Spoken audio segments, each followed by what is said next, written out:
Welcome to the Mockingcast, the podcast of Mockingbird Ministries. I'm David Zoll, your host, and in just a few moments, I'll be joined by my co-hosts, Sarah Condon and RJ Heyman. We come to you every other Friday to explore a few of the places where we currently see grace and its absence playing out in unexpected and compelling ways. We're glad to have you with us. Praise the Lord.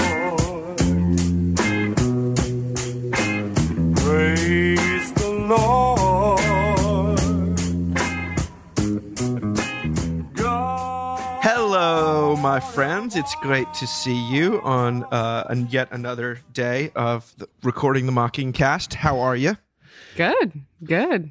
Yeah, I've got a little bit of a head cold, so apologies in advance for sounding a little nasally, but I understand that everyone basically has got head colds. Is that right, Sarah? Yeah, well, everyone, like, if you're not sick, your kids are sick, and everyone's probably sick. Like, that's the season we're in, right? Yeah, it's almost like the week we're in. It feels like it's all concentrated in this part of February. What about you, RJ?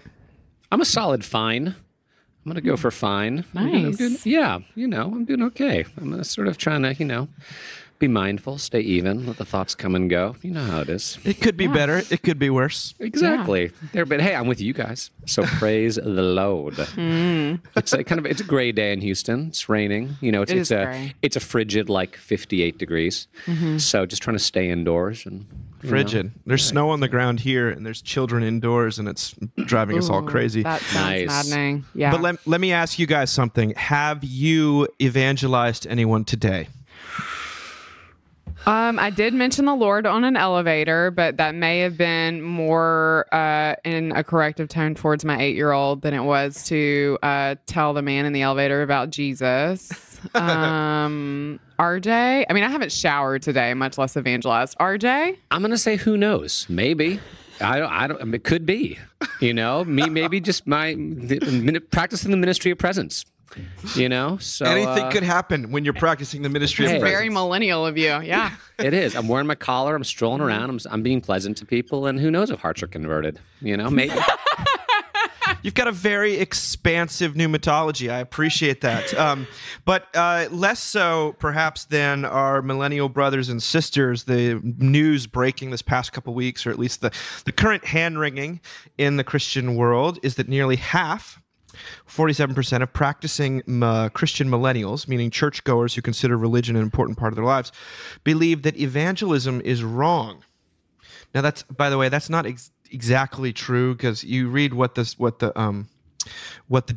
poll here is. It says at least they're more than twice as likely as their parents and grandparents to say that it's, quote, wrong to share one's personal beliefs with someone of a different faith in hopes that they will one day share the same faith.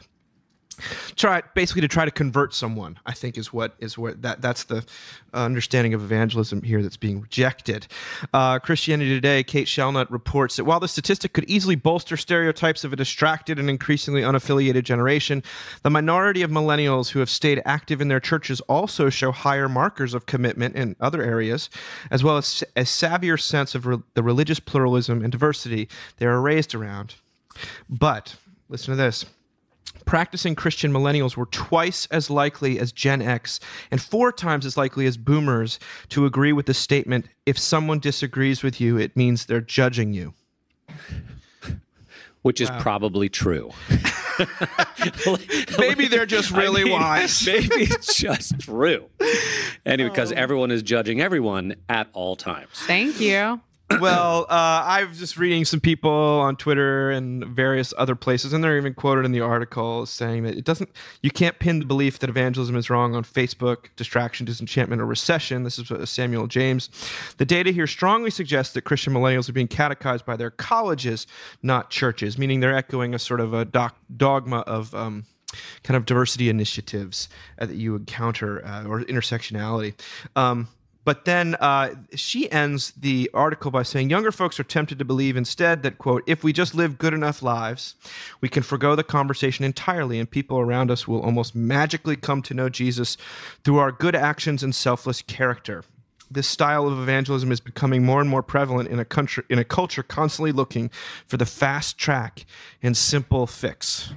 Now, I, for one, am always a little skeptical about these reports because I don't think anyone does much evangelism of the sort of explicit kind. It's never, it's like fundraising. You know, you can talk all you want about how virtuous it is, but it's the people that have that gift almost can't not evangelize, and I'm talking about explicitly, but the ones for whom it's forced or awkward, that's just basically 99% of people. But what do you guys think? Do you think, are you concerned about this? Do you think that you don't trust the statistics? Do you think it's indicative of something larger, or are we just blowing smoke here? I'm pretty defensive about this, to be honest with you. I mean, I'm one of those people that is in constant church conversations where people are at least 20 years older than me and they complain about millennials, and then I like have to awkwardly tell them that yes, by most measures I fit into that category. Mm-hmm. I mean, I'm sort of that in between. You know, I was born in 82, but it's, so I read this. I had two thoughts. The first one was maybe evangelism is the wrong word, right? I mean, I'm not sure that they're interpreting it the way that the study's interpreting it. Yeah. I think, and I also am like, is it so bad that people respect other people's religions? Like, I'm like, a little bit, and I definitely don't think that like millennials are, you know, the greatest generation to ever live. But I do think that there's like a niceness that's been trained into us, a respectfulness of other people that are different, that has been like a part of our upbringing, that there's like this backlash against, you know what I mean? Sometimes in articles like this, and I'm like, it's like when they're like, millennials have destroyed the housing market, or millennials don't buy new cars or diamonds anymore. And I'm like, well, I mean, is that so bad? You know what I mean? Like, we can't afford the houses. Why are we buying new cars? You know, and diamonds are, you know, covered in blood, or whatever the movie with Leonardo DiCaprio was about. I don't know. So yeah, I mean, I have this like whole thing where I also wonder that, so that quote at the end was very interesting to me. Can you read that? I'm trying to pull it up. What she said. That if we just live good enough lives, we can forgo the conversation entirely, and people around us will almost magically come to know Jesus through our good actions and selfless behavior. Sort of like preach the gospel always, if necessary, use words, which I think is an apocryphal quote from Assisi, and sort of, well, and as Jacob Smith says, you always have to use words.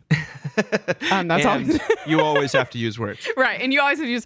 I like thought I was like a little insulted by that. I mean, I know what she means, because I know there's this like whole movement on social media that's like, you know, we're all good and we're all nice, and that definitely gets interpreted through this sort of moralistic Christian lens.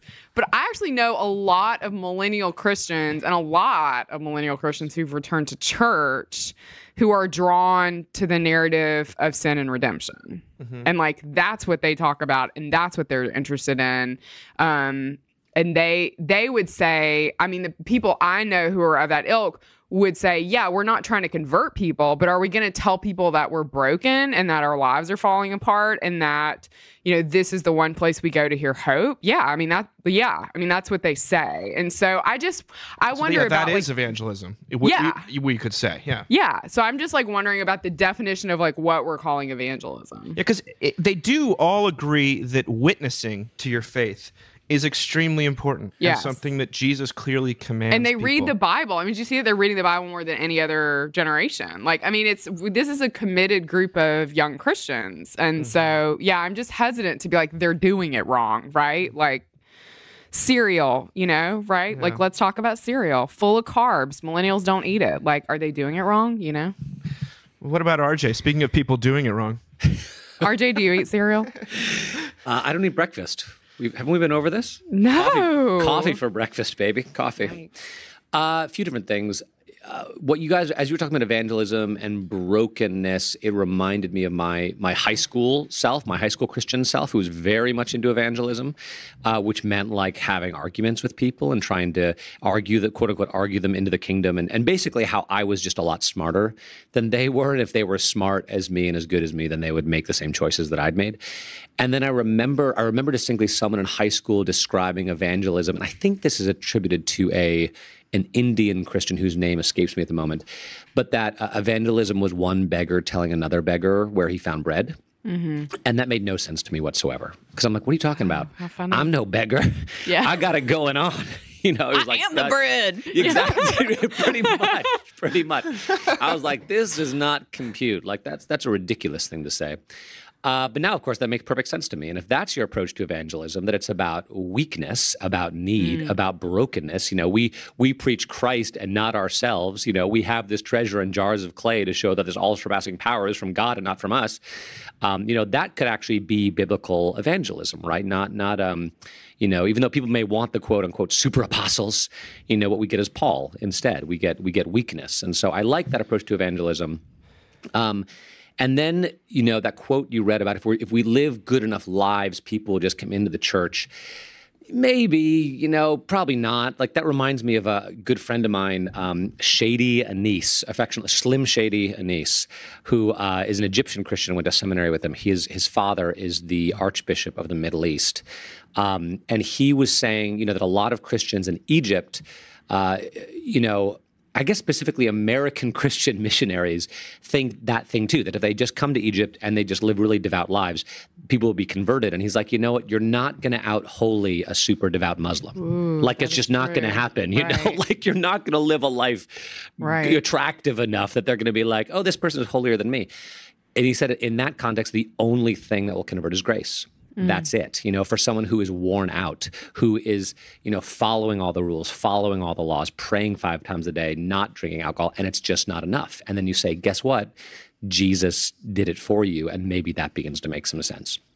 But the main point I want to make about this article, I found it encouraging, actually, especially the whole judgment thing, that you kind of mentioned, Dave, because let's face it, for the last generation, far and away, the loudest Christian voices in our culture have been the most judgmental. Yeah. And judgment like that, there's God's judgment. There's the judgment of the law. But the way that this article talks about judgment is not part of Christianity. Like, what does Jesus say? Judge not, lest ye be judged. With the same measure that you use will be used on you. And Paul in Rome and Corinth is like, stop judging each other and just let every person be fully convinced in their own minds, right? Some eat meat, some don't. Some keep the Sabbath, some don't. Like, just do your thing to the glory of God and live at peace with one another and stop judging each other. And so I feel like that's an aspect of Christianity. They may call it, college catechesis, but maybe the colleges are right and the church is wrong. Right. Like, maybe our culture understands what the New Testament is actually saying better than Christians do, because what the New Testament is saying is radical, right? All things are lawful, but not all things are helpful. Right? He doesn't go out. He goes after the Corinthians for like some pretty egregious sin, but it's more about how their sin is ripping apart the community and not sort of the sin itself. So that's not 100% right. Someone's going to come back at me about that, but I hope people can understand. Like, I'm tired of judgmental Christianity, and I'm not even millennial. I think I'm an exennial. My wife and I were in between. But I'm just tired of the judgment. It doesn't work, and it's onerous and it's repulsive. And how about more humility and less judgment? Well, that would be great too. I mean, I'm all in favor, by the way, of people converting. Like, I think it's a great thing because I'm in favor of myself being converted. I want to be converted in more tangible ways. Now, do I want to aggressively? I don't think you can convert someone to grace with violence or being forcing anything upon them. And so that those two things, they definitely don't compute. But to tell people about Jesus, I mean, I think it's true that this idea that people will magically sort of decipher the way that you act and make their own life decisions on it, I think we're far too self-involved for that. But for me, it did take hearing some really explicit words and some calls to kind of a decision. But then again, it's something you need every day. It's the whole mockingbird idea.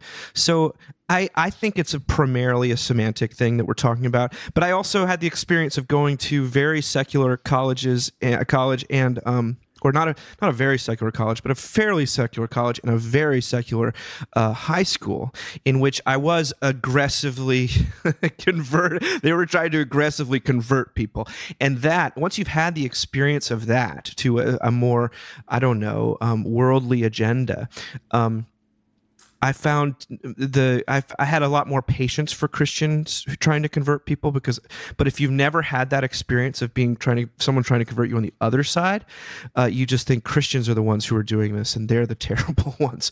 And I don't actually think that's true. I think the marketing is pretty strong.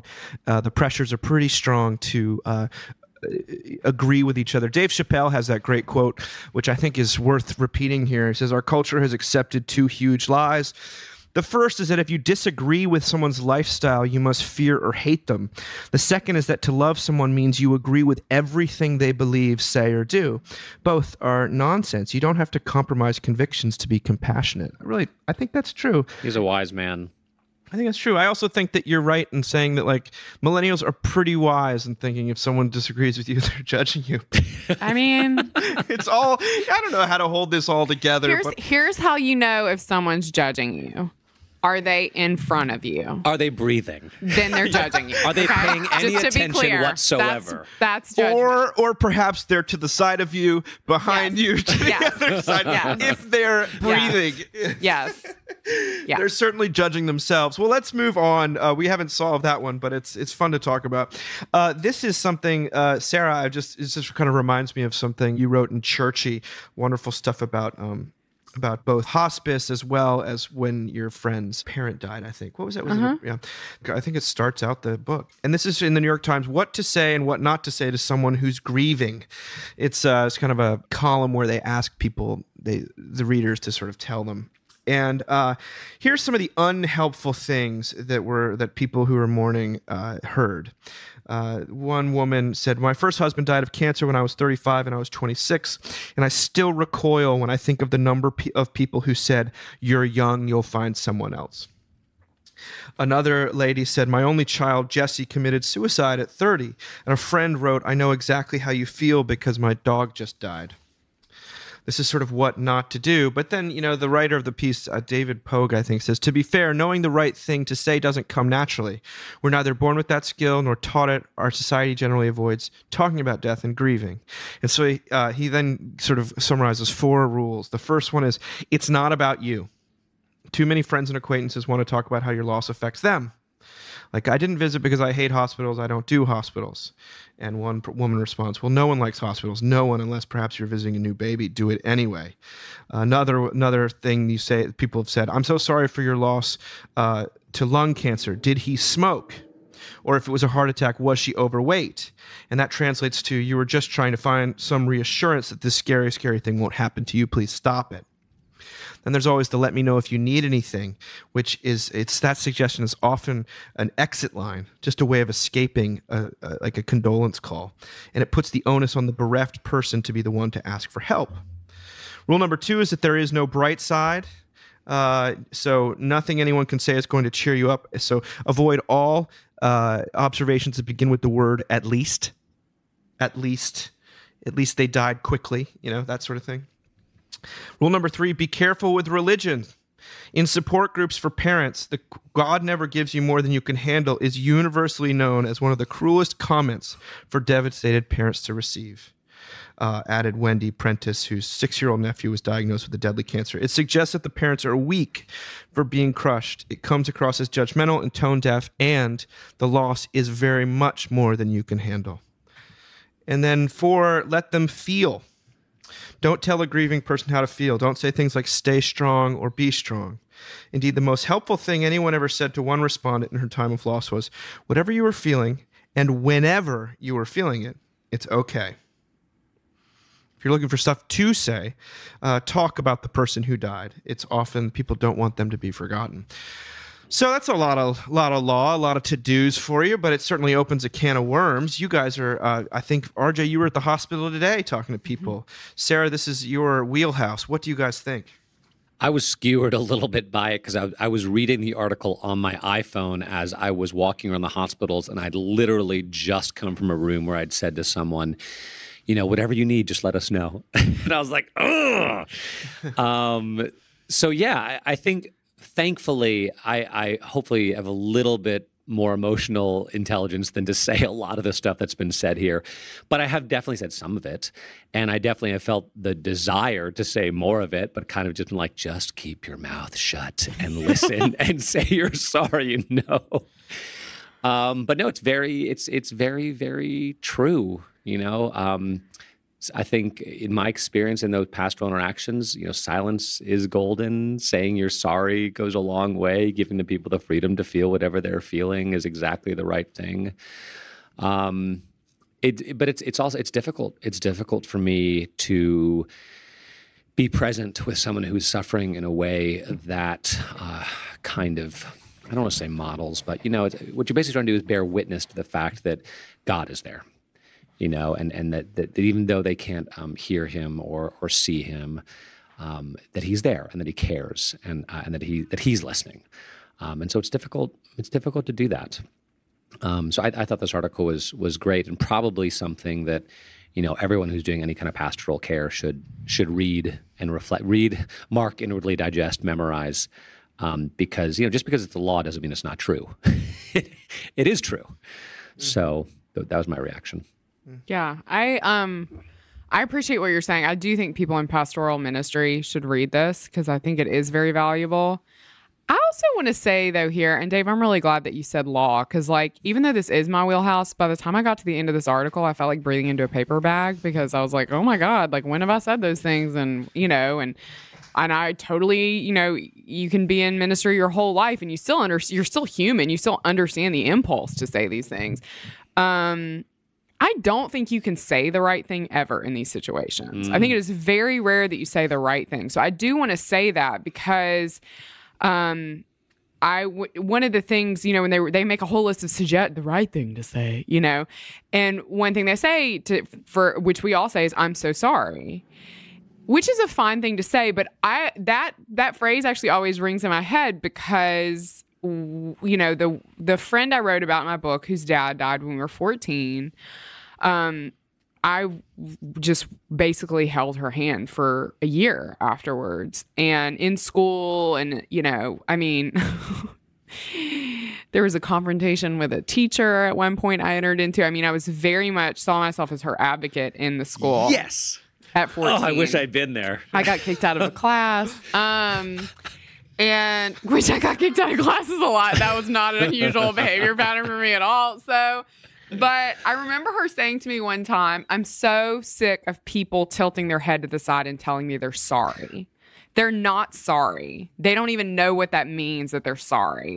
And it was sort of also teenage fury, right? About being this 14-year-old who'd lost her dad. But it made me realize that even that is not the best you can hope for is neutral, right? I think that's the best. That you say something that maybe they don't remember is the best, especially if you're not their priest or their pastor. If you're their priest or their pastor, really try not to say the wrong thing. But if you're just a friend, no pressure. Yeah, no pressure. But if you're just a friend, just try to be neutral. I think that's the best you can hope for. And I also read this and I was like, let's have a little mercy for the dumbasses. You know what I mean? Because also, if you're the one that's on the receiving end and somebody close to you has died, people are going to say really dumb stuff to you. Really painful, awful, especially if you've had a miscarriage or lost a child. They are going to say the dumbest stuff to you. And I think the best thing that you can do sometimes is just pray that God would give you some sort of holy amnesia and you could just forget. Because it was painful for me to read in this piece, and I can't remember. It was some woman. I think it was the woman who was lost twins. Yeah, was pregnant with twins, and the friend said, "Well, God just knew you couldn't handle two kids at once or something," which is a horrible thing to say. But she said it took me years to forgive her, and it's I get that it's a horrible thing. She shouldn't have said it. I get that, but if there's any way to just say these people are basically have stepped into the middle of my own personal war zone and it's so jarring for them that they're just going to say real dumb stuff. And the best thing I can do is just kind of avoid some of them if I know they're especially going to say dumb things and I love them very much and don't want to like lose that love. And also just try to forget it. Maybe that's too much to ask of people in mourning, but I also feel like no one can say the right thing. And maybe part of the mourning process is getting mad at people for saying the wrong thing. Like, meaning like it seems to be a very common process people go through. And I'd still rather be the person that they got mad at than the person who didn't show up at all. 100%. And better be present than absent. Yeah, that's a part of the reason I don't like these pieces is because they actually discourage people from showing up. Like they think they're not, but I think there is a certain element to this. It just scares people more. Yeah, there's a roadmap, and if I don't follow it, and it feels very precarious. Right. One false move. Right. You just show up. I said that in the book. You show up, you overstay your welcome, you eat all their funeral food. Like you stay till it's weird and then you stay even longer. Like that's what you do. Yeah. Well, I guess we all, those are moments where everyone's praying. So that's a good thing, I think. You know, you're praying if you're the person who's dealing with it.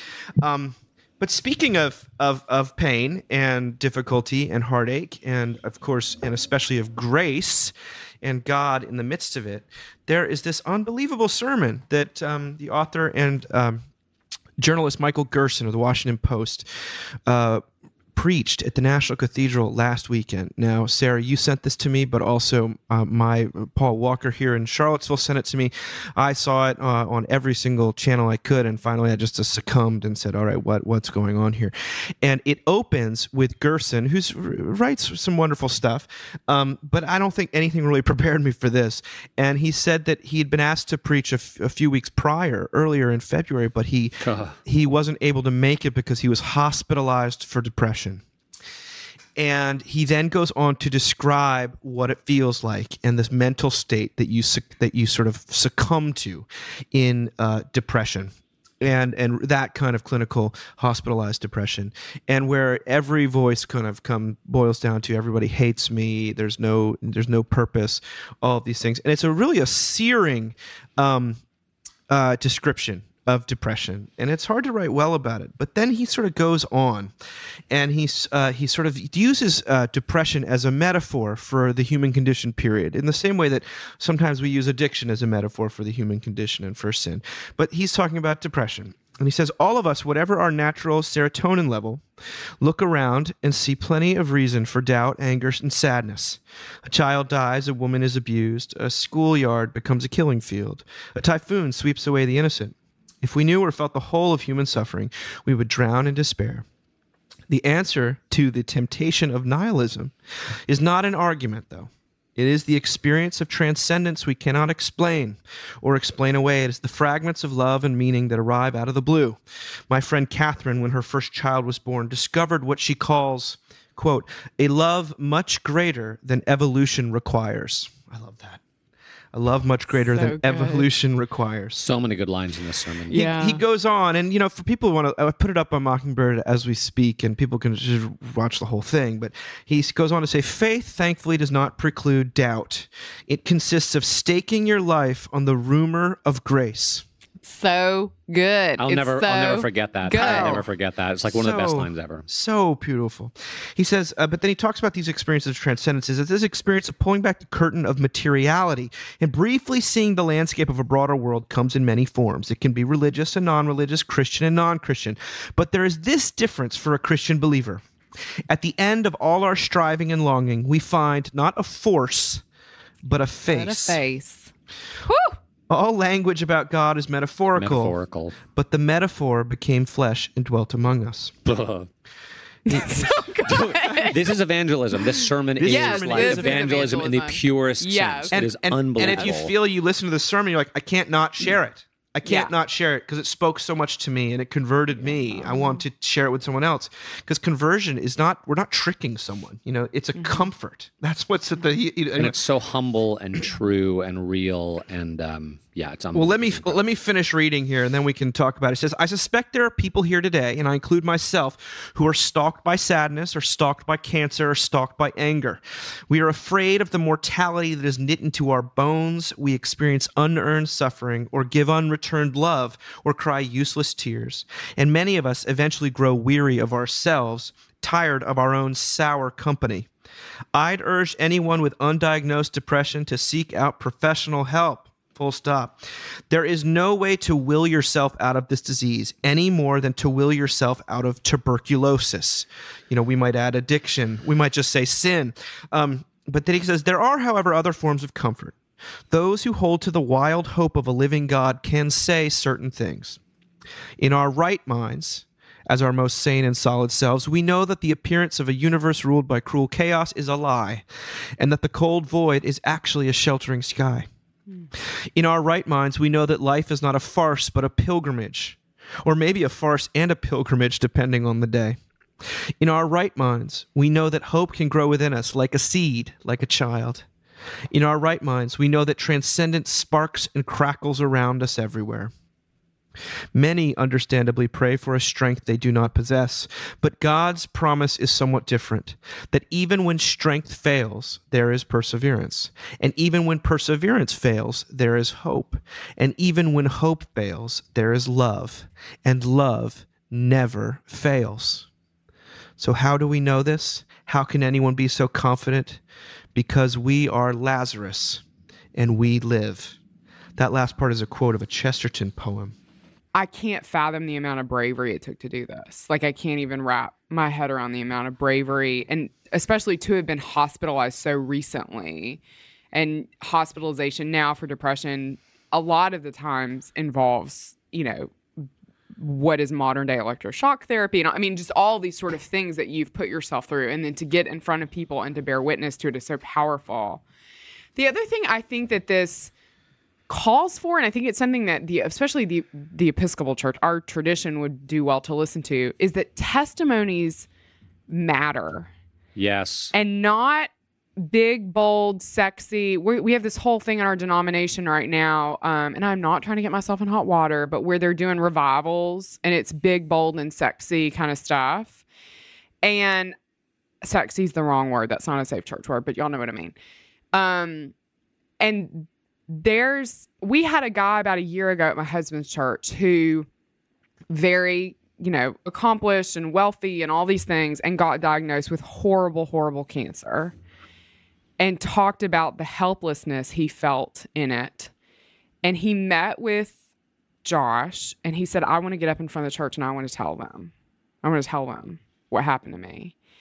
And Josh let him. Like a couple weeks later, Josh got up, said a little bit. This gentleman got up, and he wasn't nearly this polished. He didn't quote a poem, but I have to tell you, in some ways, it was just as compelling to have someone who has been through hell stand up in front of us and talk about what sustained him. I do think that there is so much value in having these people in our churches and in our pulpits. So I don't know. Those are the two things that kind of stayed with me. It was hard for me to listen to because I was like, this is such a good sermon. Like how is he not in sort of quote unquote full-time Christian ministry? Of course he is. I know what he does for a living, but it was so good. And I thought the same thing you thought, Sarah. So many people have said, I think Fleming Rutledge included, who I respect tremendously, that you don't ever talk about yourself in a sermon. She says you never that. use the word I or I know. me. I was like, uh-oh. Yeah. I know. And you don't want to bleed in the pulpit, and you don't want to make it about you. But I also remember it was either Nancy Hanna or Paul Walker who said at a Mockingbird conference, like, I'm going to talk about myself because it's the only story I know is true. Yeah. And if we, and Paul, the Apostle Paul, certainly talks about himself quite a bit in his letters. And they're letters, granted, chief of sinners and, Romans 7 and all of that. So Yeah, I guess I feel like there's a place to talk about yourself if you're doing it in this kind of way. If it's not self-aggrandizing, if it's here's what Jesus did for me, and probably not every week, and yada yada yada. But there's a power to testimony, and I also think I wonder, like, gosh, what if this guy was a pastor? Like, how would his congregation respond to this? Like, would they fall in love with him, or would they use it against him?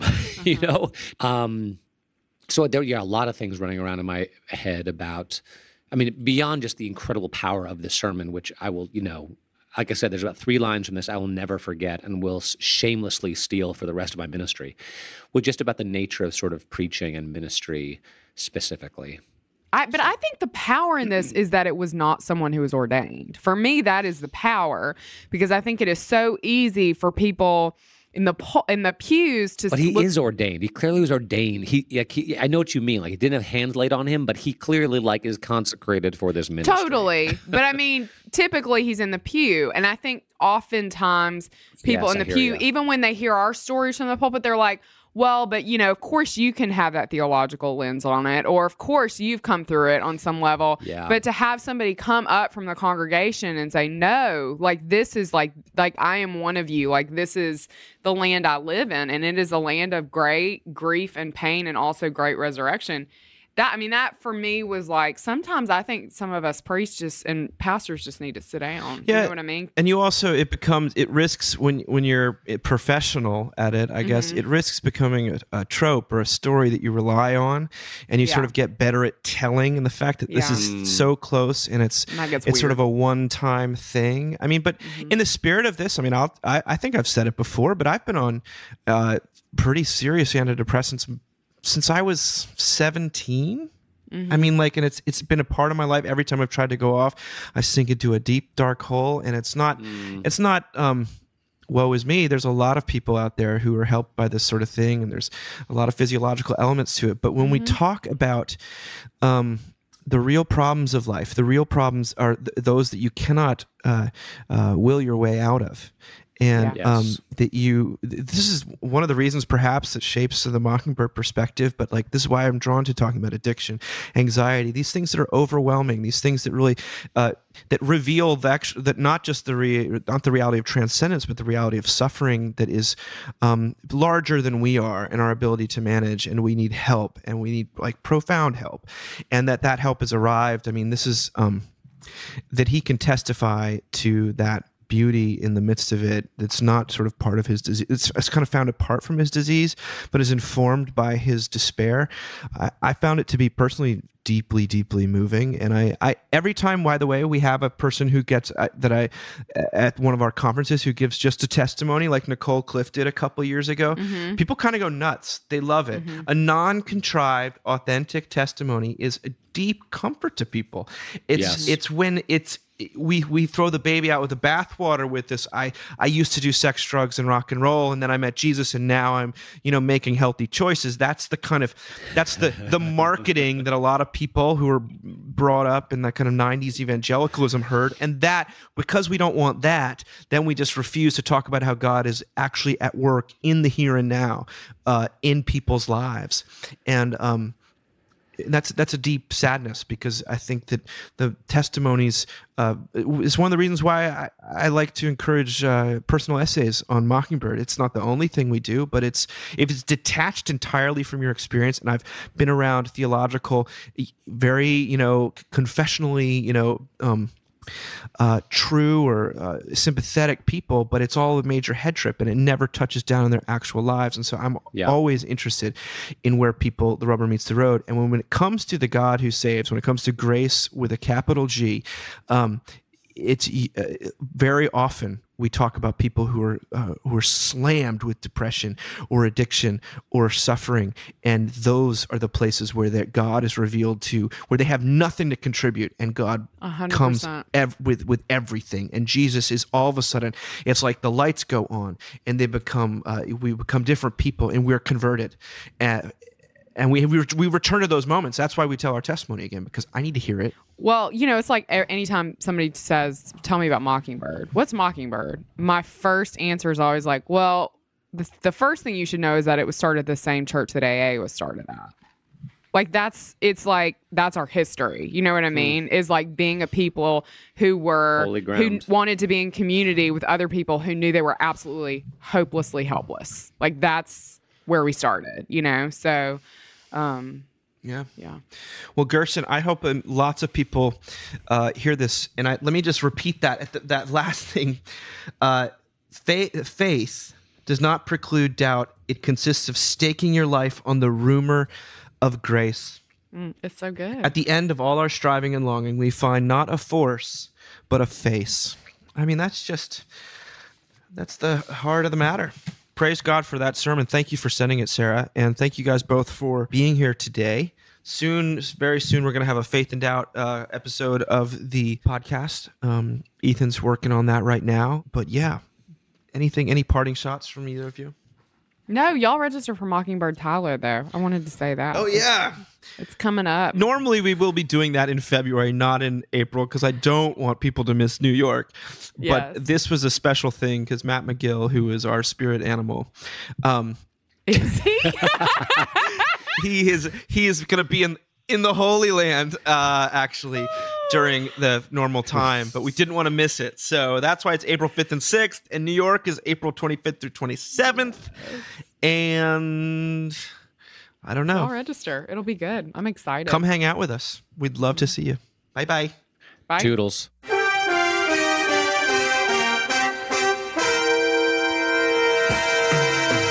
Thank you for listening.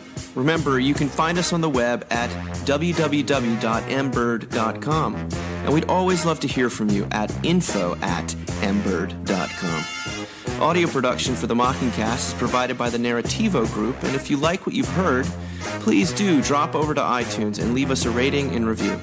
Until next time. Praise the Lord.